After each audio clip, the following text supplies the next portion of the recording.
أعوذ بالله من الشيطان الرجيم بسم الله الرحمن الرحيم إن الحمد لله نحمده ونستعينه ونستغفره ونؤمن به ونتوكل عليه ونعوذ بالله من شرور أنفسنا ومن سيئات أعمالنا من يهده الله فلا مضل له ومن يضلل فلا هادي له أشهد أن لا إله إلا الله وحده لا شريك له وأشهد أن محمدا عبده ورسوله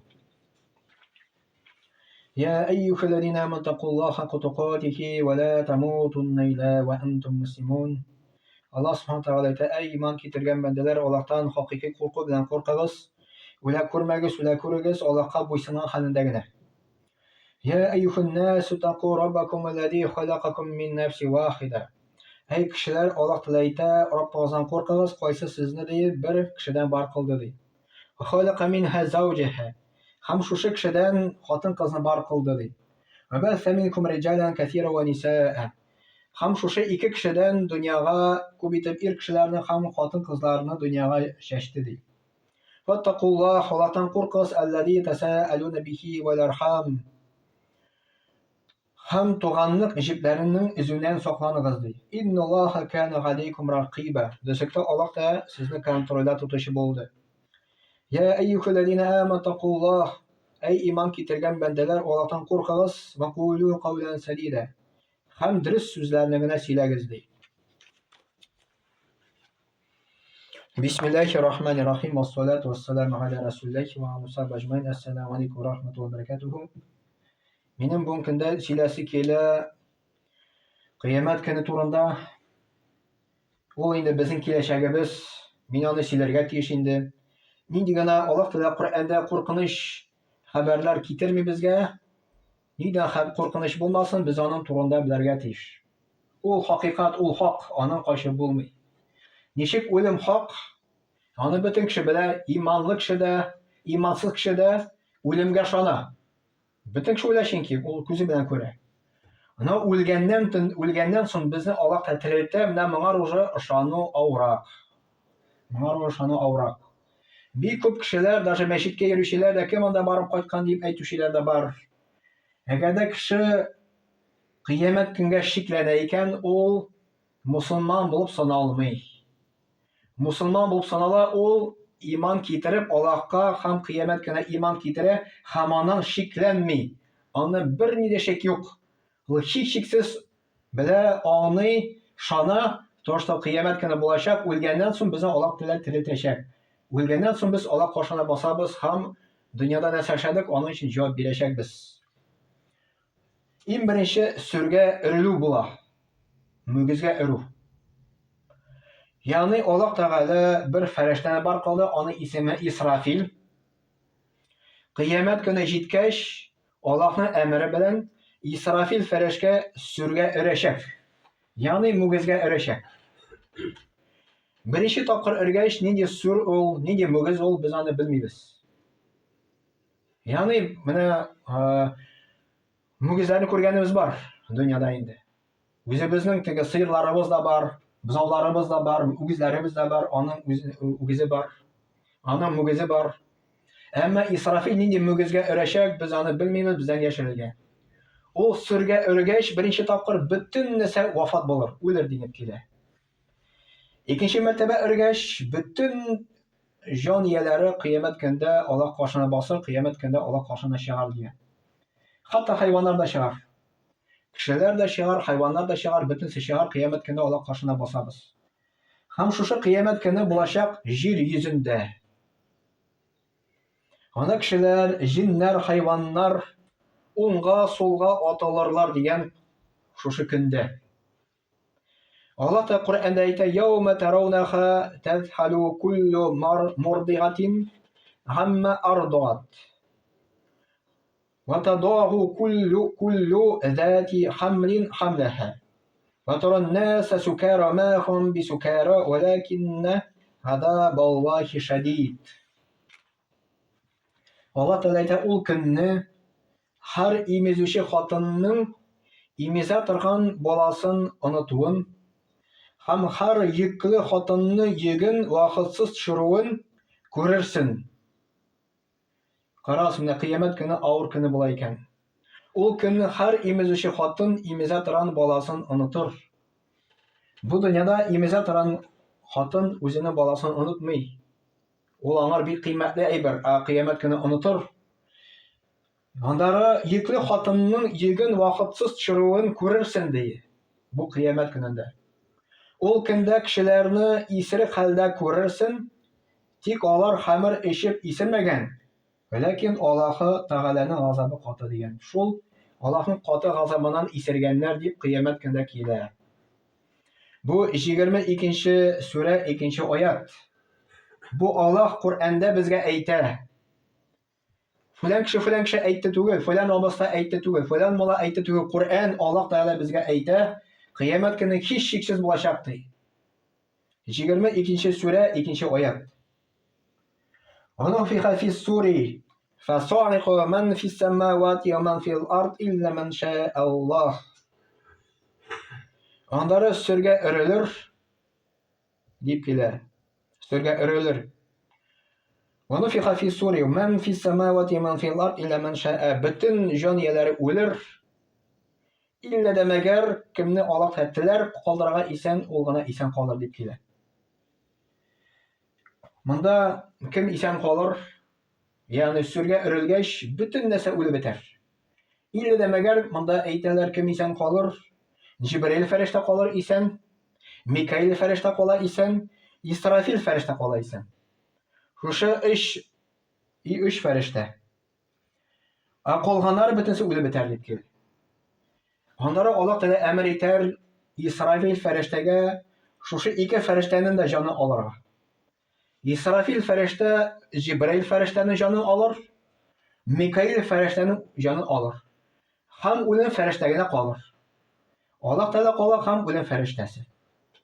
Аннары Аллаһ Тәгалә үлем фәрештәсенә куша хәзер үзенең җанын ал инде дип. Үлем фәрештә үзенең җанын алыр, Аллаһ үзенә калыр дип килә. Монда бу дөньяда. Бөтен нәрсә үлеп бетәр. Аннары Аллаһ Тәгалә бөтен җан ияләрен яңадан терелтә. Иң беренчесе Исрафил фәрештәне терелтер. Исрафил фәрештәгә Аллаһ та кушар мөгезгә өрергә, ул өрер. Бөтен кеше кыямәт көндә кабердән чыгып Аллаһ каршына басар. Бөтен кеше шәп шәрә булыр, кием булмас бездә дип килә. Мөхәммәд пәйгамбәр саллаллаһу хәдисендә килә. Гайша радиллаһу анха Мөхәммәд пәйгамбәргә сорап бирә, без бит шәрә булгач, без бер-беребезгә иттифак итәбез дигәч, Мөхәммәд пәйгамбәр саллаллаһу әйтә, сез бер кемгә дә игътибар итмәячәксез, һәрбер кеше үзе турында уйлар, Аллаһ каршында мин ничек җавап бирәм микән дип. Сумма нуфиха фиһи ухра файдахум қияму янзурун. Аллаһ Тәгалә әйтә, сүргә икенче мәртәбә өрелгәч, кешеләр каберләреннән чыгып, безгә нәрсә була инде дип басып карап торырлар ди. 39-нчы сүрә 68-нче аят. Аллаһ Тәгалә Коръәни Кәримдә әйтә безгә. Коръәни Кәримдә әйтә безгә. Без моңа шанабыз, без моңа шанырга да тиеш. Һич шиксез кыямәт көне булачак, Аллаһ каршына басабыз кыямәт көнендә. Малик яумин-дин дип без һәр вакытта намазда аны укыйбыз. Аллаһ Тәгалә җәза көненең патшасы, кыямәт көненең патшасы дип әйтәбез. Намазда постоянно һәр рәкъгатта без моны укыйбыз. Аль-Фатиха сүрәсендә, Әл-Хам сүрәсендә. Малик яумин-дин, кыямәт көненең патшасы. Кыямәт көненең патшасы. Менә укыганда без аның турында уйлыйбыз микән, кыямәт көндә патшасы, ягъни Аллаһ каршына басабыз, Аллаһ анда патша, аның каршында без җавап бирәчәкбез. Аллаһ Тәгалә Коръәни Кәримдә әйтә: "Ма адрака ма яумуд-дин, сумма ма адрака ма яумуд-дин, яума ла тамлику нафсун ли нафсин шай'a вал амру яума идин лиллаһ." Ул җәза көне сиңа нәрсә белдерде? Соңра ул көн сиңа нәрсәне белдертте ди? Ул көнне һич кем башкага ярдәм файда итә кадир булмас. Һәр кем үз хәле белән мәшгуль булыр. Ул көнне кешеләр өстеннән эш йөртү фақат Аллаһ карамаганда булыр дип килә. 82-нче сүрә 17-нче, 18-нче, 19-нчы аятлар. Менә монда Аллаһ Тәгалә безгә әйтә тагын, что ул көндә бер кемгә файда итә алмый. Анда уже связьләр бетә.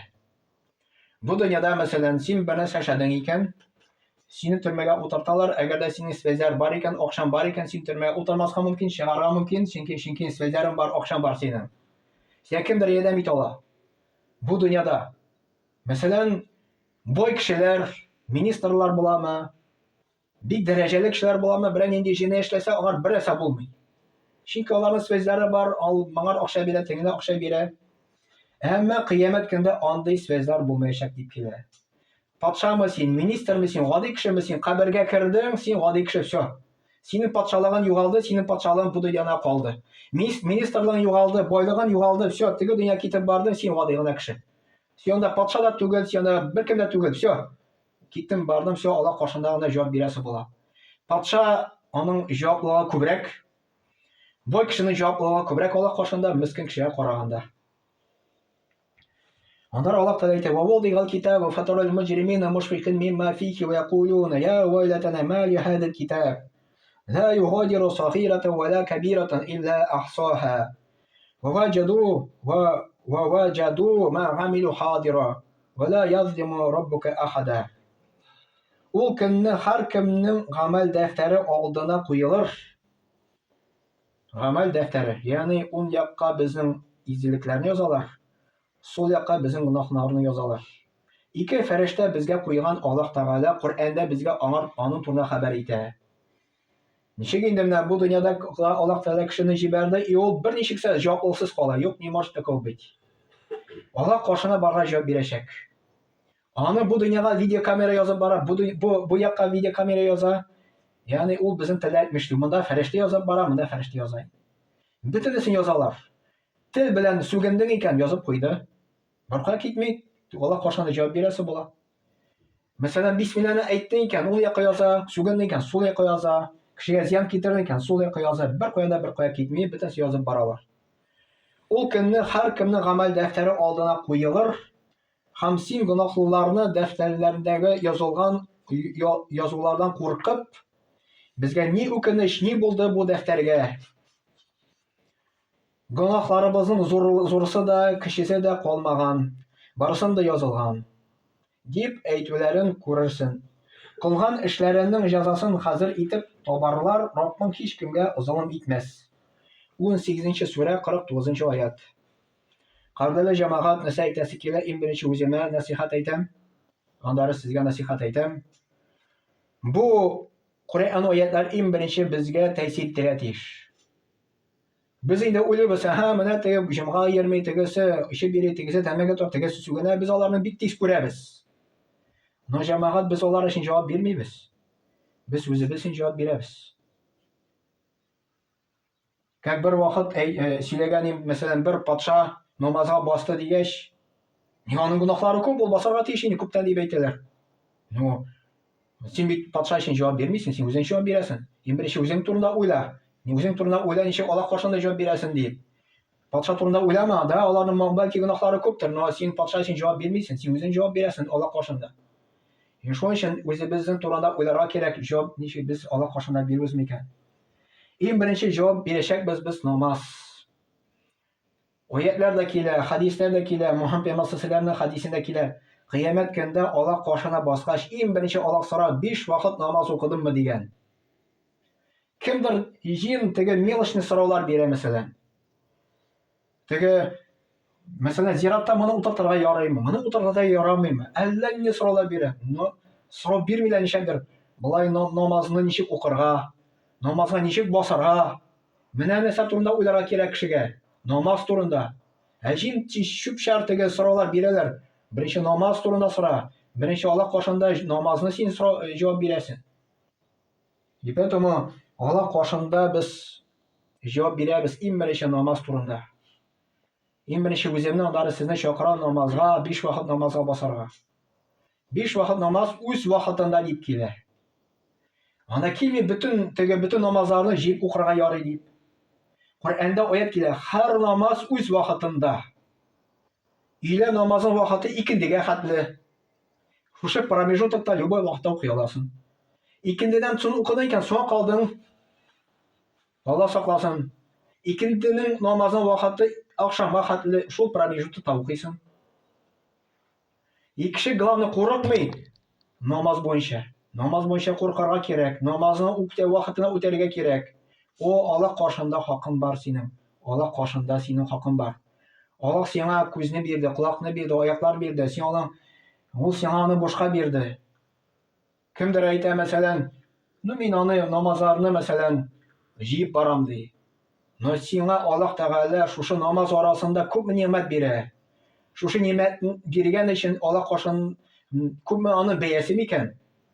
Күз күрүнең күпме бәясе бар микән? Колакның ишетү күпме бәясе микән? Аякларның күпме бәясе микән?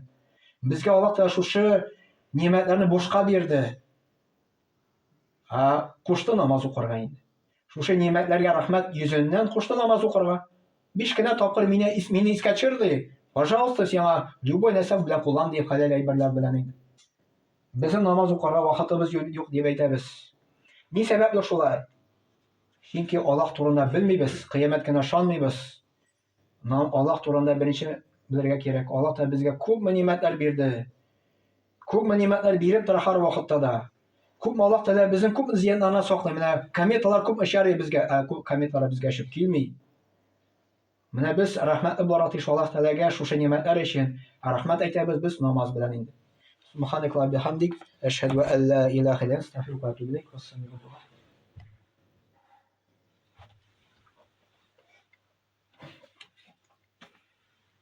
إن الله وملائكته يصلون على النبي يا أيها الذين آمنوا صلوا عليه وسلموا تسليما اللهم صل على محمد وعلى آل محمد بعدد من صلى وقام وصم اللهم بارك على محمد وعلى آل محمد بعدد من قعد وقام وصل وسلم عليه وعلى جميع الأنبياء والمرسلين وعلى ملائكتك المقربين وعلى أهل طاعتك أجمعين من آخر السماوات والآخر الأراضين وارحمنا واحشرنا معهم برحمتك يا أرحم الراحمين. اللهم ارحم الخلفاء الراشدين وأمراء المدينة الذين قضوا بالحق وكانوا يعدلون. اللهم اغفر للمؤمنين والمؤمنات والمسلمين والمسلمات الأحياء منهم والأموات إنك مجيب الدعوات ورافع الدرجات ومنزل البركات وقاضي الحاجات برحمتك يا أرحم الراحمين. اللهم انصر من نصر الدين وخذل من خذل الدين. عباد الله إن الله يأمر بالعدل والإحسان وإيتاء ذي القربى وينهى عن الفحشاء والمنكر والبغي يعظكم لعلكم تذكرون. واذكروا الله العلي العظيم الحي القيوم يذكركم واشكروه يزدكم واستغفروه يغفر لكم ولذكر الله تبارك وتعالى أعلى وأولى وأعز وأجل وأعظم وأتم وأكبر. وصلى الله على نبينا محمد وعلى آله وصحبه أجمعين وأقيموا الصلاة.